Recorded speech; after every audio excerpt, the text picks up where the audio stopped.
Olá, queridos ouvintes do Na Veia, boa noite. Estamos ao vivo no YouTube hoje, fazendo um episódio super especial com a queridíssima Bruna Dutra, defensora pública do Estado do Rio de Janeiro. Ela tem um curso, né? Que é o curso Dutra, professora, assim inigualável, tem assim uma legião de seguidores, de pessoas que a admiram profundamente. Meus Tô estagiários, nessa assim, lista aí, viu? viu? Também, né? Meus estagiários estão assim, sempre que falam, nossa, Bruna, aquela galera assim, vai fazer, agora parece que é comercial, Bruna, mas assim, que é defensoria tem alguns nomes, né? Alguns professores que são assim quase uma religião. Bruna, Marcos Paulo, Lula Mota, são pessoas assim que são ícones, são estrelas da nossa defensoria aqui do Rio, grandes professores, com aprovações assim, gente, tem que seguir, tem que ouvir. Na verdade, é a Bruna que traz aí, né, credibilidade para o nosso Na Veia, porque ela é um nome aí já muito querido e com certeza os nossos ouvintes aí, que é a maioria, acho que a maioria, Bruna, a gente tem assim uma maioria da galera que está fazendo concurso, que ama a defensoria, então ama ouvir a gente.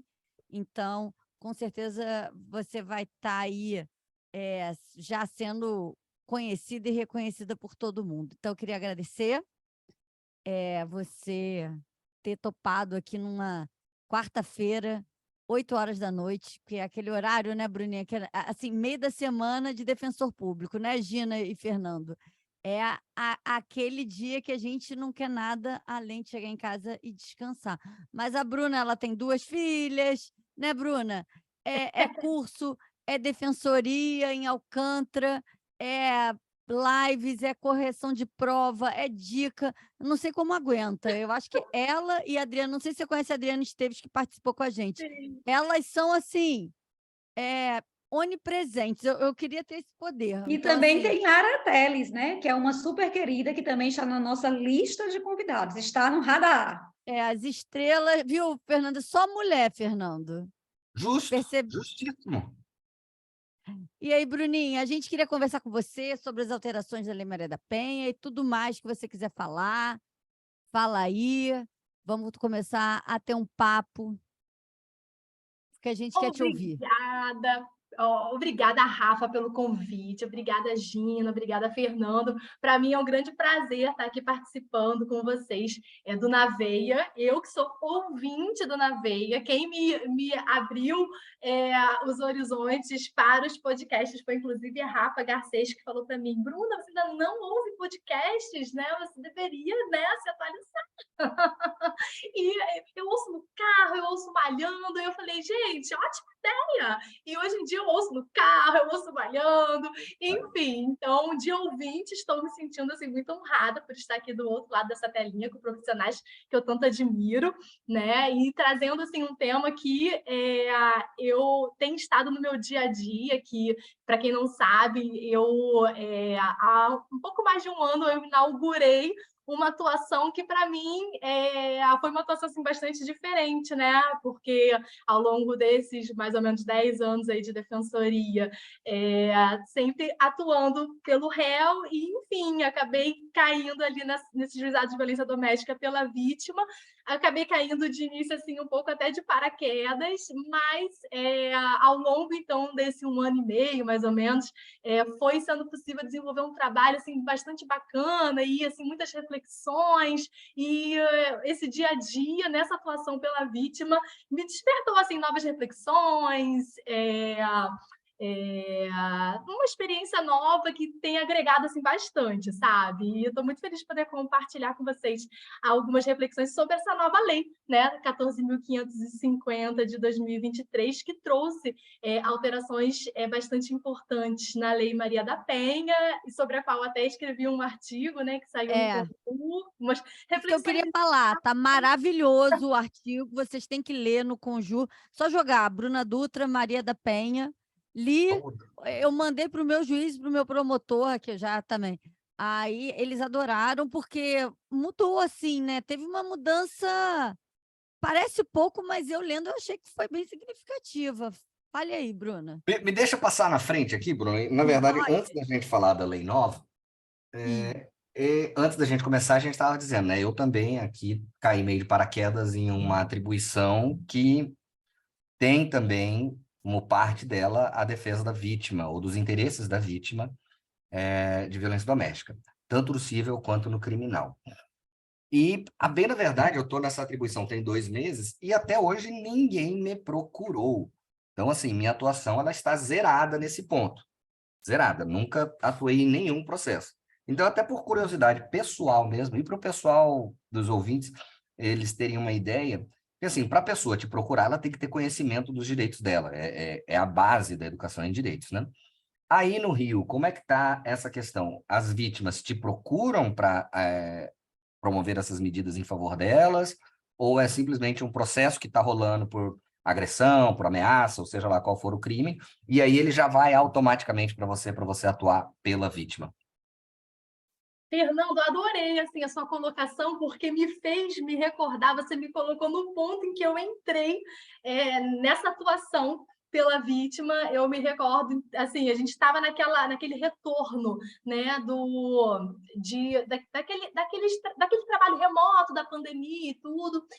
Estávamos naquela fase meio, né, do híbrido e tal, e aí eu me recordo que quando, então, eu iniciei, né, a minha designação do primeiro mês, que eu mal imaginava que se estenderia por tanto tempo, ali pela vítima de violência doméstica, a gente tinha realmente, como o órgão tem uma titular maravilhosa, que é a Flávia Nascimento, né, que é a coordenadora, a coordenadora da mulher aqui na Defensoria Pública do Rio, e ela está afastada na administração, né, e aí, por conta disso, né, o órgão ele estava em regime de acumulação, e a gente sabe, né, o quanto é difícil para o defensor estar em mais de um órgão ao mesmo tempo. Então, acabou que se optou por oferecer esse órgão para uma designação específica, e aí, pelo sistema objetivo da defensoria, eu entrei ali, e naquele período, né, de ainda estava tudo híbrido, aquela parte remoto, parte não, eu lembro que eu conversei com a equipe sobre a necessidade da gente estar presente ali fisicamente, né, haja vista já de antemão, assim, imaginar a dificuldade de um atendimento remoto pelas vítimas de violência doméstica. Eu lembro que, na época, até eu tive um feedback no sentido de que a gente nem teria toda essa demanda para que necessitasse, né, que a equipe toda estivesse ali presente. E aí eu até refleti, eu falei, mas será que a gente não tem, exatamente porque a gente talvez não esteja, né, ocupando esses espaços? Enfim, então a gente iniciamos esse trabalho, e de início percebi que não era tão de conhecimento das vítimas realmente, né, aquela porta, aquele acesso. E aí um ponto, Fernando, que eu achei assim que fez uma diferença enorme foi as reuniões que a gente começou a ter com a rede de enfrentamento à violência doméstica. Então, hoje, né, depois desse mais de um ano em que eu acabo estando nessa atuação, hoje eu estou assim, à distância de um zap da delegada da DEAN, da equipe técnica do juízo, do CEON, que é uma equipe também que presta, né, esse acompanhamento a essas vítimas de violência doméstica. Então, como a gente tem trabalhado, né, nessa integração, é bastante interessante, porque quando a vítima vai à delegacia e vai lá fazer o registro de ocorrência, a delegada já tem um padrão de atuação no sentido de encaminhar aquela vítima para mim. Então, ela fala, olha, eu estou fazendo aqui seu pedido de medida protetiva, daqui a 2 dias você vai na defensoria da vítima, localizado no endereço tal, aqui está o telefone, o e-mail, e aí essa vítima chega até nós, né? Ela já é apresentada a nós pela delegada. Mas é fato que a gente sabe que, especialmente aqui no Rio, né, e especialmente em São Gonçalo, que é uma comarca que tem bastante situação de problemas, né, assim, de territórios que estão em verdadeiro estado de exceção, né, em que tráfico, milícia, enfim, toma conta, e a pessoa, às vezes, ela não pode ter esse acesso se ela procurar a delegacia, né, aquilo pode causar problemas muito sérios para ela. Então, acontece, e isso é um elemento de vulnerabilidade, que algumas vítimas, né, elas não podem ter esse acesso a esse socorro, né, através da delegacia. Mas o município, então, ele tem né, nessa rede de enfrentamento à violência doméstica, ele vai disponibilizar outros equipamentos, como, por exemplo, o SEOM, né, que não é um aparato que pertence à estrutura policial, e muitas vítimas acabam chegando ali nessa tentativa de socorro, e o SEOM, então, é interessante que o SEOM tenha essa parceria, esse contato com a gente, de modo que essa vítima, que muitas das vezes, né, se a única opção dela fosse ir à delegacia para fazer esse pedido de medida protetiva, ela não conseguiria, porque ela não poderia fazer esse acesso através de um aparato policial, ela tem esse caminho, que é nos procurar, né, diretamente, independentemente da realização de um registro de ocorrência, e então ela chega até nós, né? Ela acaba chegando até nós porque ela tem esse conhecimento a partir da rede. E aí a gente tem implementado, né, na verdade já existia antes da Lei 14.550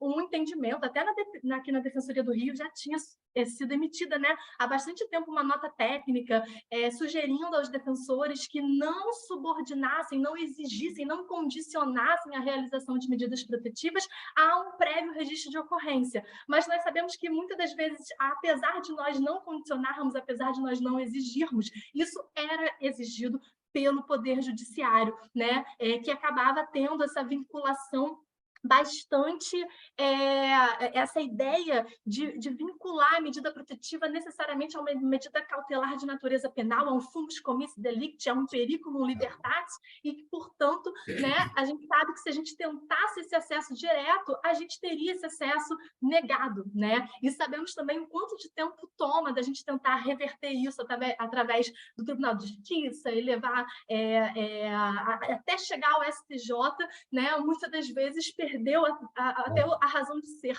daquela medida protetiva, talvez ela nem seja mais necessária, né? E às vezes depois faz até uma jurisprudência contrária, né? Porque desculpa, atrapalhei aqui. É que às vezes faz até uma jurisprudência contrária, né? Você começa a entrar. Eu vi no seu artigo essa alteração e você defendeu que teria uma natureza, então ficou claro que agora tem uma natureza inibitória aí para a galera que. Exatamente, Rafa. Então, quando a gente teve essa alteração legislativa, né, foi bastante interessante porque a gente pôde agora, né, com um respaldo normativo, né, e não apenas, né, um posicionamento doutrinário, fazer esses pedidos de protetiva autônoma, e nós efetivamente estamos fazendo, né, e é muito bacana, porque se a vítima chega até mim, ainda que eu a oriente quanto à necessidade dela fazer um registro de ocorrência para que haja uma futura apuração e talvez ação penal, processo criminal em relação àquele fato, o meu principal objetivo, né, e eu assim vejo que é meu papel principal, enquanto defensora dessa vítima, é conseguir dar meios para que ela consiga romper o ciclo de violência, né? E é bastante interessante também, eu tenho feito essa reflexão com os meus alunos, né? Inclusive, nesse grupo que a gente está tendo para a DP Rio, a gente acabou abrindo até com a Lei Maria da Penha, não sei porquê, né?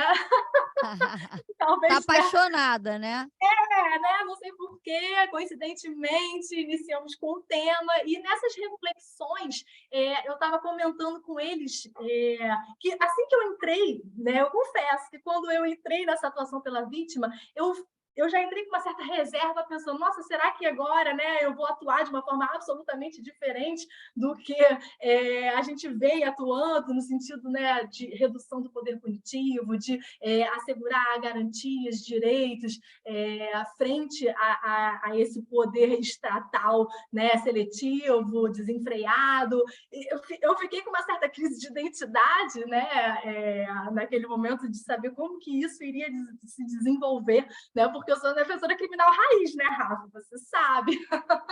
Exatamente. Pois é. E aí, uma coisa que eu achei assim, muito interessante, então já vou botar a reflexão aqui para o Fernando, que o Fernando, né, vai estar aí nessa atuação pela vítima, e sei também que ele é um criminalista raiz, eu percebi, Rafa e Fernando e Gina, que quando a gente consegue proporcionar essa proteção à vítima e consegue dar meios para que ela rompa aquele ciclo de violência, né, e consiga então protegê-la e evitar, né, às vezes que ela amanhã ou depois seja uma estatística de um feminicídio tentado, consumado, né, eu percebo que quando a gente chega lá na frente, nas audiências de instrução e julgamento, porque como esse órgão em que eu estou atuando é um órgão específico, eu tenho estrutura, né, para acompanhar todas as vítimas em todas as audiências. Então, a vítima que não está com o advogado, ela está comigo. Eu converso com ela antes de todas as audiências, ela é devidamente orientada em relação ao que significa aquilo, o que ela está fazendo ali, o que vai acontecer, né? Eu consigo perguntar analisar se ela está ainda inserida na situação de violência ou não, né? E algumas das vezes aconteceu dela estar, né? Eu me recordo um dia bastante marcante que uma vítima veio de manga comprida, né? Num calor, e aí eu fui perguntar para ela, o policial já faz assim uma triagem, quem tem interesse em prosseguir, quem não tem interesse em prosseguir, e ela estava na triagem preliminar do que não tem interesse em prosseguir nesse processo criminal. E ao conversar com ela toda recatada, assim, né, de cabeça baixa, falando baixinho, e com aquela roupa toda se escondendo no corpo, pude perceber que, na verdade, ela estava imersa na situação de violência, que ela tinha sido agredida no dia anterior por aquele mesmo agressor, né, e que ela estava querendo desistir ali por medo, né, por temor, enfim. E aí, diante disso, eu expliquei para ela que a gente tinha alternativas, a gente podia tentar romper esse ciclo de violência pedindo ali mesmo medidas protetivas de afastamento do lar, de alimentos provisórios, né, de proibição de contato, de aproximação e tudo. E, enfim, ela falou, não, eu não quero continuar vivendo nessa situação, né? Então, eu acho bastante interessante esse tipo que esse contato permite, né, que a gente consiga identificar essas situações, mas, por outro lado, né, esse foi um dos poucos casos em que isso aconteceu. Na verdade, o que eu fui percebendo é que quando a gente consegue, né, ter atuado tempestivamente, né, no momento emergencial e urgente, para conseguir dar meios dela romper aquele ciclo de violência, grande parte dessas vítimas não vê mais nenhum sentido num processo criminal, né? Então, assim, Exatamente. a gente tem muitos casos em que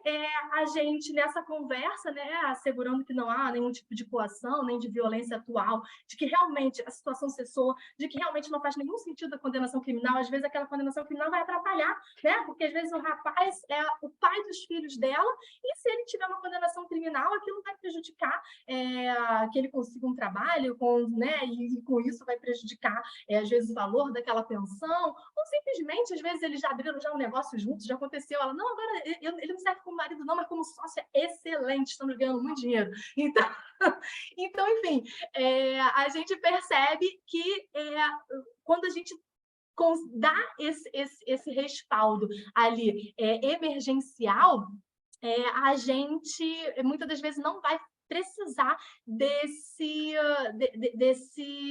do sistema criminal em si, né? Da imposição da pena, da condenação. E aí, ali, a pessoa do defensor da vítima consegue também, né, buscar assegurar o direito da vítima a exercer o seu direito ao silêncio, porque, afinal, a vítima não é uma testemunha, ela não tem um dever de depor, né?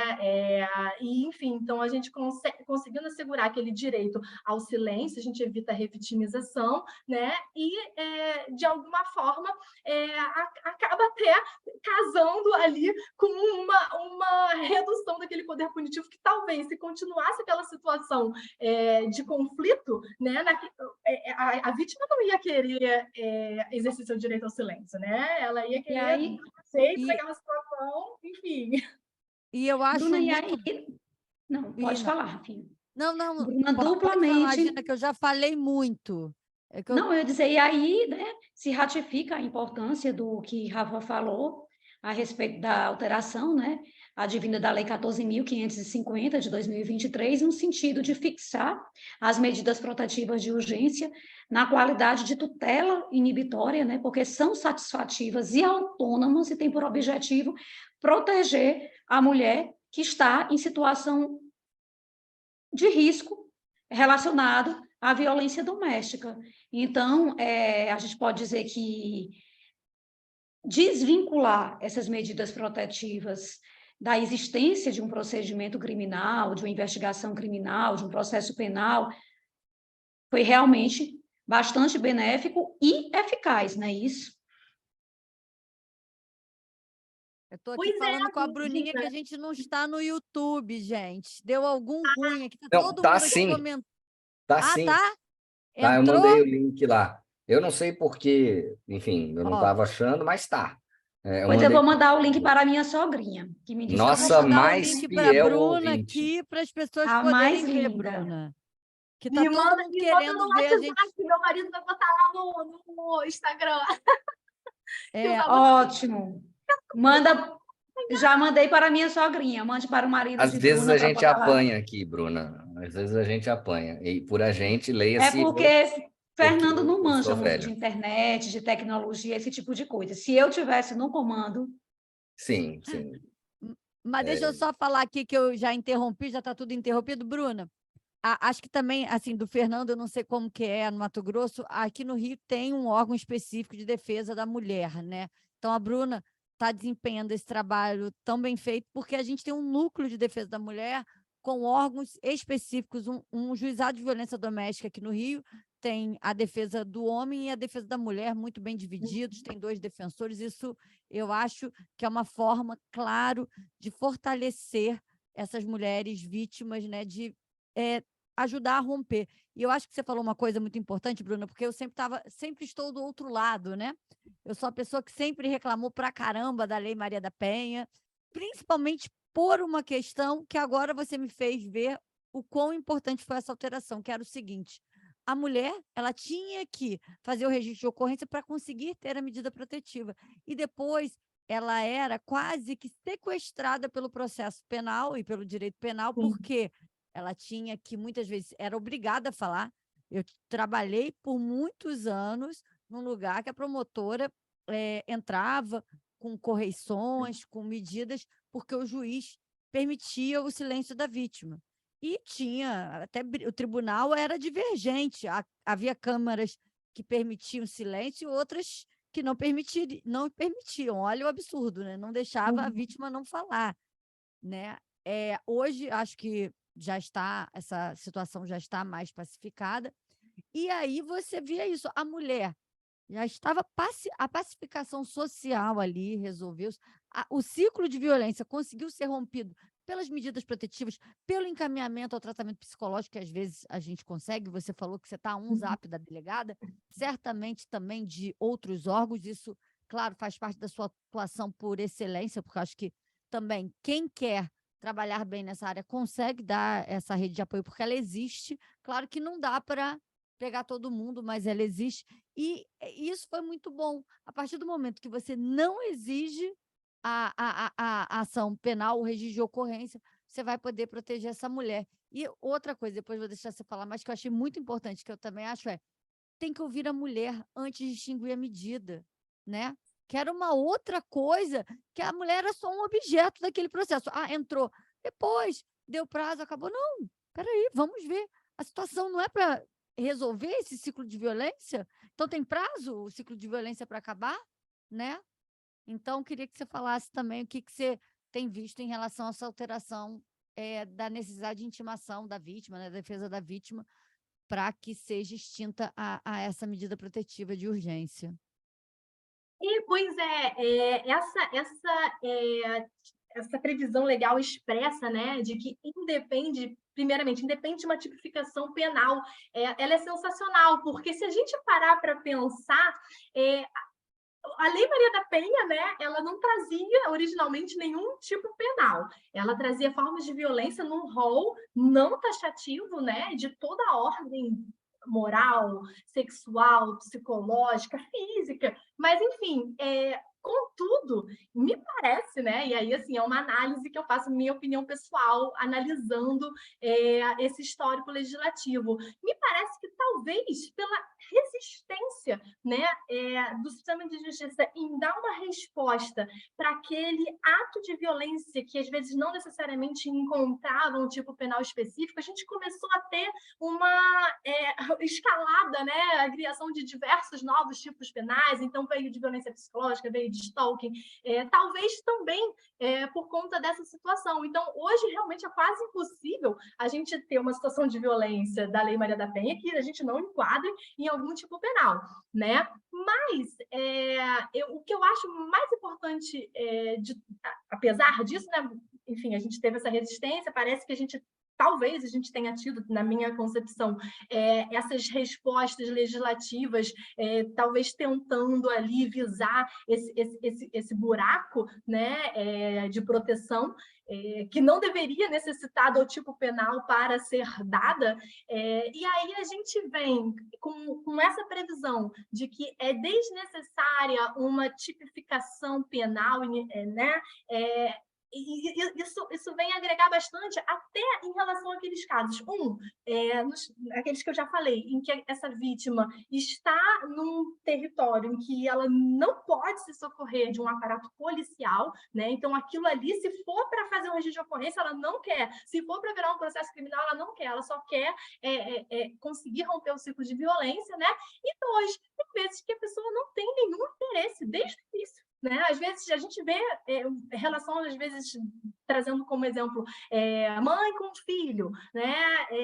E se ela cogitar que aquele filho vai para a prisão, né? Apesar de ela estar sujeita a N situações de violência, ela nem quer. Então, realmente tentar superar um pouco aquela visão paternalista de que o Estado sei o que é melhor para você, vítima, e olhar a vítima enquanto sujeita de direitos, enquanto pessoa, né, que tem a sua capacidade de autodeterminação, de se decidir em relação à sua vida, o que ela quer, o que ela não quer, respeitar essa capacidade de autodeterminação, né? Porque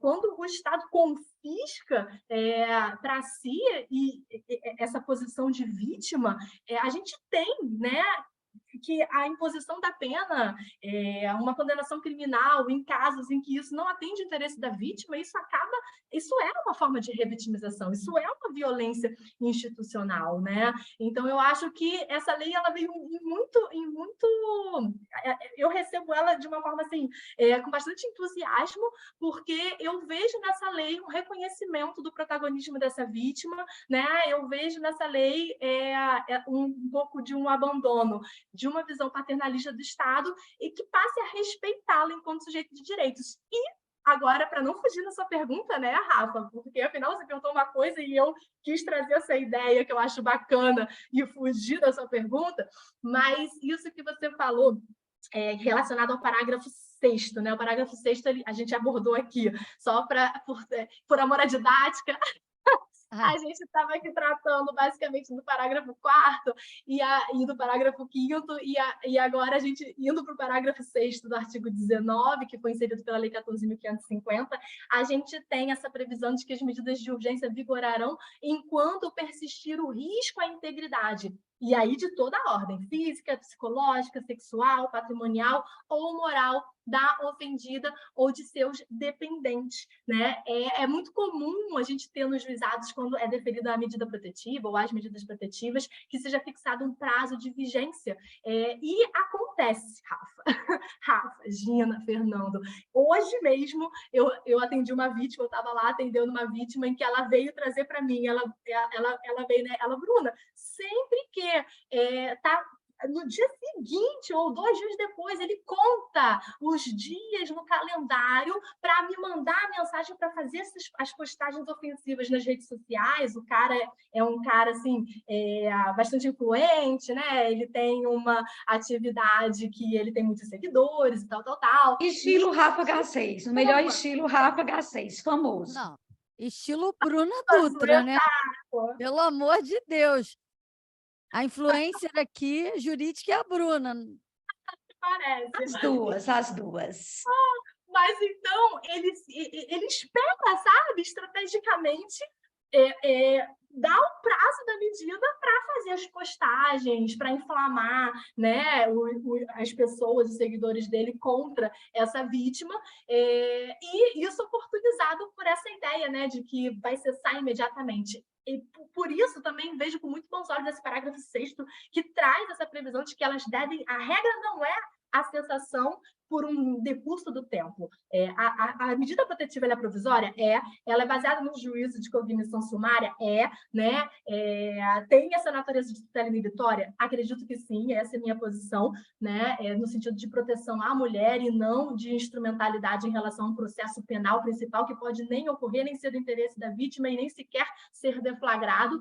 Mas essa medida protetiva, se ela tem como uma finalidade a proteção dessa pessoa, ela tem que vigorar enquanto persistir essa situação de risco. Então, essa ideia de que a medida cai automaticamente após um determinado prazo de vigência, né, entendo que ela está superada pelo parágrafo 6º, entendo que isso tem que ser reanalisado, revisto, objeto de reflexão pelos juízes, né, que atuam na violência doméstica, e aí também, né, pelos defensores que atuam pelas vítimas de violência doméstica, talvez trazer esse tipo de reflexão. Eu tenho trazido, levado essa reflexão lá no juizado de Alcântara, e isso vai muito ao encontro daquela decisão recente da terceira sessão do STJ, que agora eu não tenho aqui um número, né, que eu acabei... tenho aqui no meu... no artigo, né, Bruna? Tem um artigo, que saiu no informativo, eu acabei de abrir também essa colinha. Foi o informativo 770, né? Uma decisão da terceira sessão do STJ, no RESP 1775341, em que o STJ, antes mesmo, isso é muito interessante, antes mesmo da alteração da Lei 14.550, já tinha proferido essa decisão, que já vinha no espírito da alteração legislativa da Lei 14.550, para, primeiro, reconhecer a ausência de instrumentalidade da medida protetiva a um processo penal principal. Então, ele reconheceu que poderia plenamente subsistir a medida protetiva a despeito de uma eventual extinção da punibilidade do autor do fato. Isso já aconteceu lá no juizado em que eu atuo, né? Casos em que seria uma ofensa moral, um crime de injúria, aquela vítima não tinha interesse nenhum em promover a queixa-crime, né? Só tinha interesse na medida protetiva, e nós não fizemos a queixa-crime, ela decaiu do direito de queixa, está tudo bem, né? Ela só queria que a pessoa parasse, né, de fazer as ofensas à honra, à sua dignidade, só queria viver em paz, né, sem aquelas ofensas a ela. Então, daí a importância dessa não instrumentalidade, e mais, quando o STJ reconheceu, antes mesmo da inserção do parágrafo 6º no artigo 19, que é necessário, né, imprescindível, antes dessa extinção da medida protetiva, que esta vítima seja ouvida, né? Então, eu acho que isso vem ao encontro do parágrafo 6º e vem ao encontro dessa ideia de que ele definiu um prazo de vigência, né, está em contrariedade tanto com o entendimento do STJ quanto com a Lei 14.550. O que não significa dizer que essa medida protetiva é perene, né? O que não significa dizer que ela não vai ser extinta em momento oportuno. Apenas significa dizer que essa vítima tem que ser instada a se manifestar, né, quanto à persistência ou não dessa situação de risco e, portanto, quanto à necessidade ou não de permanência ainda por algum tempo dessa medida protetiva, para que, então, ela venha a ser efetivamente extinta no momento em que a violência, a situação de violência não mais existir, né? E aí, provavelmente, sem que sequer haja necessidade desse processo criminal, né? Seria o melhor dos mundos, né? Bruna, eu também tenho aqui uma provocação. Sim. Criminalista raiz presente. Então, vejam só, eu já trabalhei durante um bom tempo atuando na vara de violência doméstica e familiar contra a mulher, acredito que foi algo em torno de 6 anos, e defendendo o acusado. Eu sou a favor da Lei Maria da Penha, eu entendo ela como fundamental em uma sociedade machista como a que nós temos, e mesmo com a existência dessa lei, nós sabemos que o índice de violência doméstica ainda é enorme, e, portanto, também eu concordo com as alterações trazidas por essa lei 14.550. Agora eu vou explicar o receio que eu tenho com relação a um ponto específico. E aí, por isso que eu fiz questão de contextualizar, né? Porque no mundo da internet a gente fala uma coisa e é interpretada de forma equivocada. Nada contra a Lei Maria da Penha, muito pelo contrário, sou a favor. Mas veja, Bruno, eu concordo totalmente com você. Quando você fala, inclusive colocou isso muito bem no seu artigo, que as medidas protetivas de urgência, elas têm a natureza de uma tutela inibitória, que devem ser decididas em sede de juízo de cognição sumária, né? E, portanto, como são tutelas de urgência, elas se submetem aos requisitos lá do artigo 300 do CPC, que é o fumus boni iuris e o periculo in mora.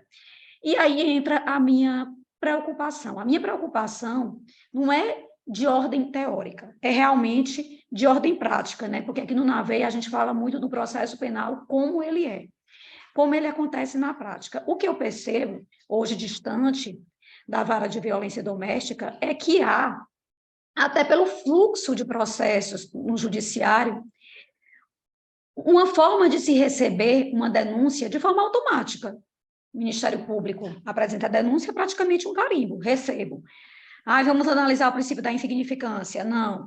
Vamos analisar que esse artigo 35 não tem nenhuma conexão aqui, está se falando em tráfico, em associação para o tráfico, mas aqui não tem nada que demonstre um vínculo permanente, nem pensar. Simplesmente se recebe. E a minha preocupação é essa. Essa tutela da Lei Maria da Penha, essa medida protetiva, entende-se atualmente que o fumus boni iuris deve ser demonstrado exclusivamente com base na palavra da ofendida. E aqui não se trata de trazer uma injustiça epistêmica à palavra da ofendida. Acredito que a palavra da ofendida tem que ser considerada, inclusive nessas situações tem que ser considerada com extrema relevância, mas a minha preocupação é que a pessoa chegue com a palavra sem que seja demonstrada nenhuma verossimilância e o juiz vá lá e carimbe. Porque, atuando nesses 6 anos na Lei da Penha, eu já tive a oportunidade de ver situações de gritantes injustiças. Uma pessoa ficar impossibilitada de trabalhar, um senhor que trabalhava há mais de 30 anos como mecânico, e a oficina dele funcionava por trás da casa, e teve questões patrimoniais, e ele foi denunciado, e antes mesmo do oferecimento da denúncia, ele foi retirado daquele local, ficou sem lar, sem trabalho, e assim, dificilmente consegue se reverter. E é como eu estou dizendo, há um verdadeiro carimbo nas questões criminais. Imagine agora com esse amparo legal que diz: a palavra da vítima é suficiente. A palavra da vítima é suficiente em que termos? Basta ela dizer, tem que vir acompanhado de uma verossimilhança, o juiz vai realmente se preocupar em ouvir essa vítima, ou basta a vítima acenar que a medida já está liberada. Repito, entendo a importância da lei, mas ela tem que ser aplicada de forma justa, analisando as circunstâncias do caso concreto. Porque se isso for feito de forma automática, nós também vamos ter situações de injustas aplicações de medidas protetivas, inclusive embaraçando o andamento da justiça, porque nós sabemos, pelo menos aqui em Pernambuco, o número de processos que circula na vara de violência doméstica, que são 4 varas, é maior que as 20 varas criminais da capital. Então, a gente já tem um enorme número de processos, e minha preocupação é: o juiz vai analisar caso a caso, ou ele vai sair carimbando por aí medida protetiva de urgência em desfavor das pessoas? Esse é o meu questionamento. Nina, o questionamento é bastante oportuno, né? E que realmente tem total pertinência nesse debate. Sobre essa questão da palavra da ofendida, né? Primeiramente, quando veio essa lei, eu fiquei analisando a redação dela, me parece, eu até coloquei isso no meu artigo, né? Essa é a minha percepção, no sentido de que, em relação a um estandarte probatório para a concessão de medidas protetivas, o legislador efetuou aqui uma ponderação de interesses para dar respaldo a essa palavra da vítima, né? enquanto requisito desse fumus boni iuris, né? Ao passo que, claro, esse não é o único requisito, né? Então, em termos de verossimilhança das alegações, entendo que o intento aqui do legislador seria afastar aquele tipo de fundamentação que a gente vê, né, por aí, no sentido de que, não, o pedido de medida protetiva vai ser indeferido porque se sustenta única e exclusivamente com base na palavra da vítima, que é insuficiente para a concessão desse tipo de medida, né? Eu mesma já peguei assim, algumas decisões nesse sentido, e analisando esse viés prático, realmente, assim, em muitos casos, a gente só tem a palavra da vítima, né? Mas, além desse fumus boni iuris, que o legislador, a meu ver, optou por estabelecer como estandarte probatório para fins, né, dessa tutela inibitória, né, e não para fins de uma ação penal, né, de uma condenação, além desse fumus boni iuris, existe o perículo in mora, né, que reside exatamente nessa urgência, e aí também me parece que pela redação do dispositivo, o legislador ele buscou atribuir ao juízo que o ônus de fundamentar, no caso de indeferimento, a avaliação no sentido da inexistência desse risco, né? Então, claro, precisa haver uma situação de risco, a pessoa vem e narra um fato absolutamente relevante que não denota nenhum tipo de risco minimamente palpável para aquela vítima, né? Então, apesar de termos apenas a palavra da vítima, podemos ter um indeferimento frente a uma avaliação de inexistência de risco, né? Contudo, entendo que recai sobre os ombros do Poder Judiciário fundamentar e demonstrar que o caso não enseja a situação de risco apta à concessão dessa medida protetiva. Concordo com você, Bruna, plenamente. Que o judiciário tem esse fundamento, né? Porque não seja um carimbador. Fundamente, inclusive, em favor da vítima, e quando não for, mas fundamente, analise, né? Isso, mas ainda assim, em relação à palavra da vítima, que eu sei que foi a sua maior inquietação, e acho plenamente plausível essa inquietação, eu li, não sei se vocês tiveram a oportunidade de ler um artigo da Jana Matilda, não sei se eu mencionei, gente, foi um parto poder escrever agora assim, um desabafo, Franklin, foi um parto escrever esse artigo, porque o Franklin me falou, você tem que botar no máximo X caracteres. Gente, foi um parto, consegui colocar. Você sabe que a Gina publica um artigo por semana, quando não mais de um, né? A Gina, exagero aqui. A Gina é uma máquina de escrever artigo, é uma coisa assustadora. Esse dom! Bruna, só para lembrar a sua memória, porque eu li seu maravilhoso artigo, você fez sim um comentário de Jana, fez a citação, e eu concordo com o que você e Jana falam, que há uma ponderação, e a gente tem que ver o que causa mais risco, qual o risco que a gente quer assumir. Entre o risco de assegurar uma presunção da inocência de um acusado e, em outro norte, assegurar a vida, a integridade de uma mulher, a gente vai ficar com a segunda opção. E é como eu digo, em tese eu concordo com tudo isso. Minha preocupação é que isso seja colocado na prática de forma correta, que o juiz, quando realmente não exista nenhuma possibilidade, diga, aqui eu vou indeferir, não porque eu não estou priorizando a mulher, mas porque, de fato, aqui não existe requisitos mínimos que demonstrem que essa palavra faça sentido com a situação fática. Meu único medo é isso, que os juízes façam praticamente um carimbo com deferida, deferida, deferida, e a gente tenha um total descontrole da situação, porque já presenciei diversas situações dessa natureza. É triste perceber, por exemplo, algumas pessoas, uma comparação bem grosseira, mas que eu penso ser elucidativa a respeito do raciocínio que eu pretendo desenvolver. Algumas pessoas criticam o Bolsa Família. Eu não vejo problema no Bolsa Família, eu vejo problema nas pessoas que não precisam do Bolsa Família, burlam o sistema e acabam queimando o filme das pessoas que efetivamente necessitam desse auxílio estatal. E é a mesma coisa da Lei Maria da Penha. A Lei Maria da Penha é fantástica, ela é necessária, ela é importante, principalmente em um país como o Brasil. Mas, infelizmente, existem as situações... Eu já presenciei na violência doméstica a situação de uma mulher que disse o seguinte: eu me separei para ele ficar com um amante. E ele teve a cara de pau de pegar minha filha para passear, e na volta ele chegou na moto, ele, a amante e minha filha. E minha filha cheia de pulseiras, e quem deu as pulseiras foi a amante. Então, eu achei isso uma falta de respeito, isso é um... E simplesmente foi lá e abriu uma denúncia, essa denúncia foi aceita, o cara foi denunciado. E o Ministério Público, o delegado aceitou, o Ministério Público denunciou, a juíza recebeu a denúncia, e a gente estava lá numa audiência de instrução e julgamento, no meio de mulheres que são, de fato, ameaçadas, mulheres que são lesionadas, mulheres que estão prestes a sofrer um feminicídio. A gente estava discutindo uma situação que eu não desconsidero a dor dessa mulher, sou, inclusive, solidária à dor dela, eu também sou mulher, mas que realmente não necessitava de uma intervenção estatal, e nós lá estávamos com tantos problemas sérios que o judiciário tem para resolver. Então, são situações como essa que o judiciário tem que barrar, por uma questão não de desprezo à mulher, mas, pelo contrário, de verdadeira efetivação da lei e escopo de realização da justiça.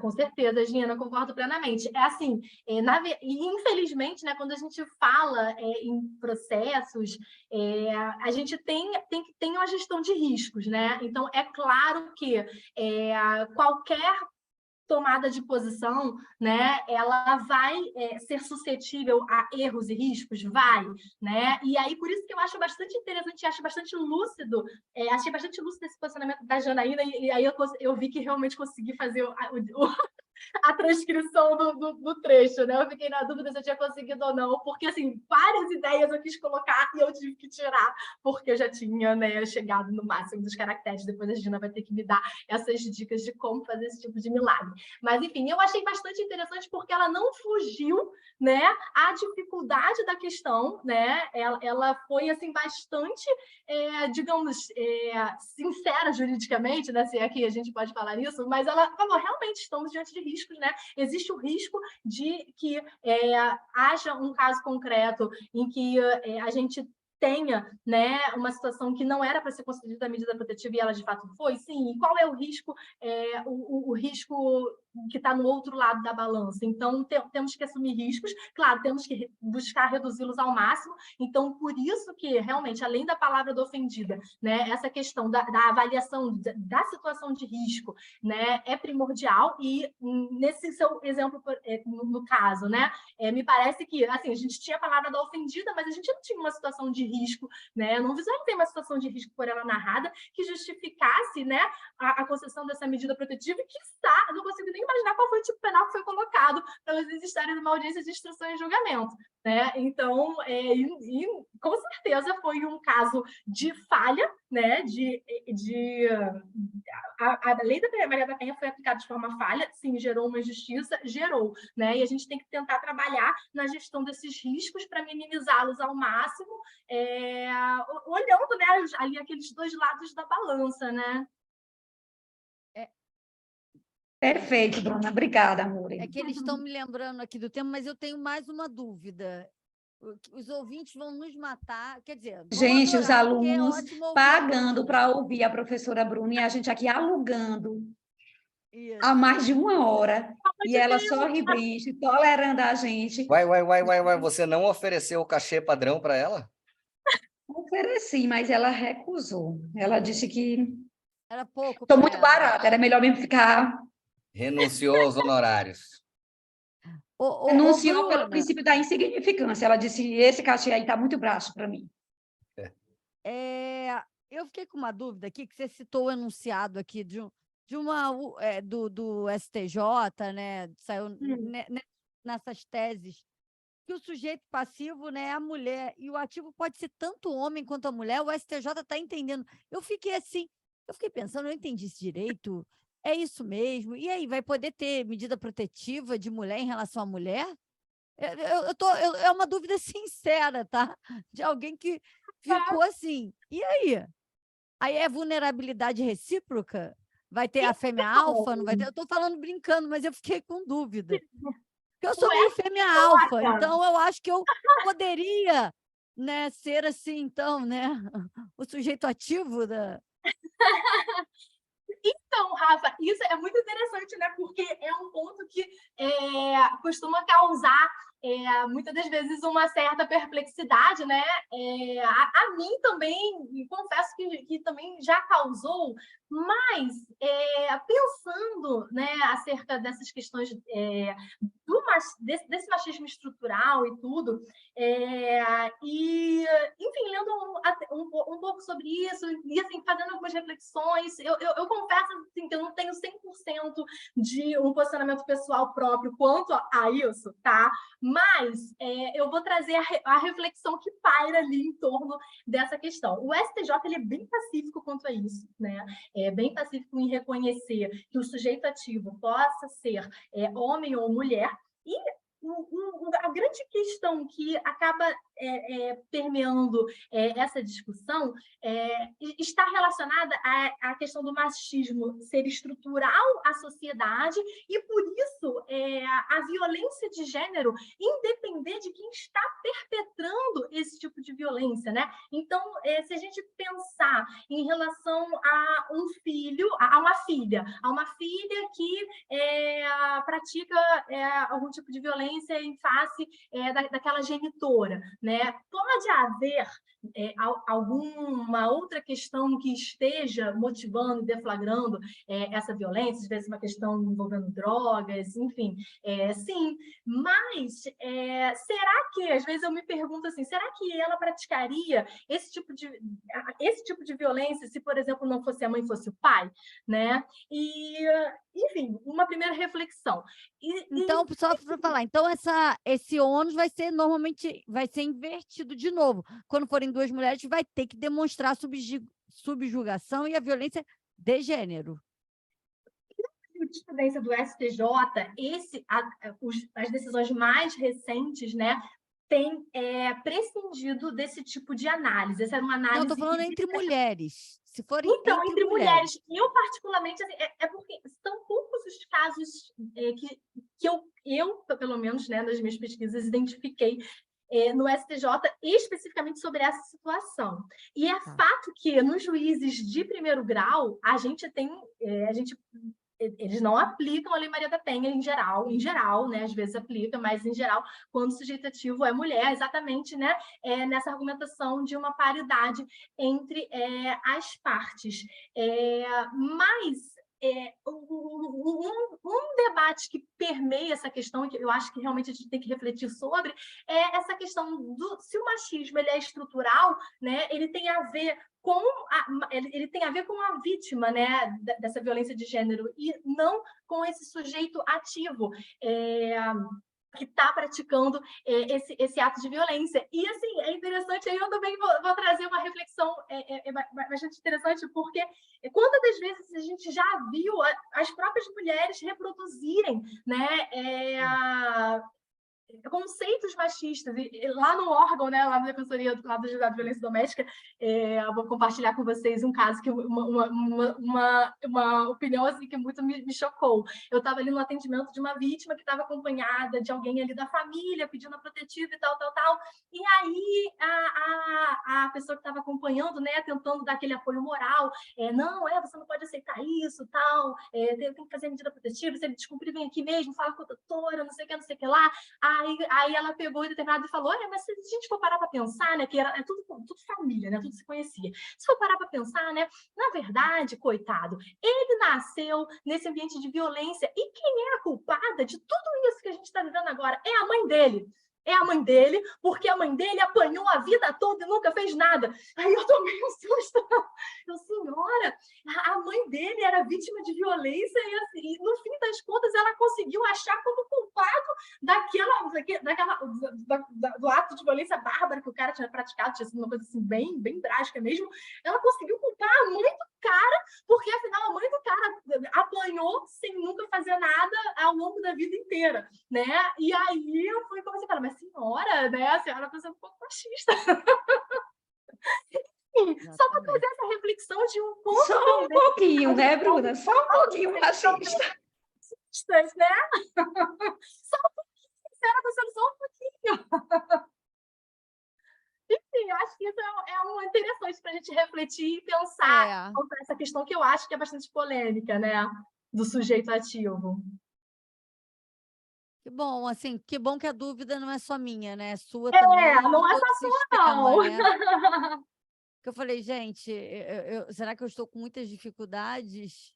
Então, não, é a dificuldade. Eu acho que a dificuldade aumenta até a depender da relação, porque Bruna foi muito feliz no exemplo que ela trouxe. Será que uma filha responderia ao pai da forma que respondeu à mãe? Mas aí, quando é outro exemplo, duas companheiras, uma que agrediu a outra, aí o nó fica maior. Nesse caso, até em específico, né, Gina, o artigo 5º, parágrafo único, até ressalva expressamente a aplicação da Lei Maria da Penha no caso das uniões homoafetivas, né? Então, que entraria no inciso 3 da relação íntima de afeto. Eu acho que a questão que acaba trazendo assim suscitando mais dúvidas é quando a gente sai do inciso 3 e pensa, por isso que eu trouxe esse exemplo, foi proposital, esse tipo de relação, né? A filha contra a mãe, ou mãe contra a filha, né?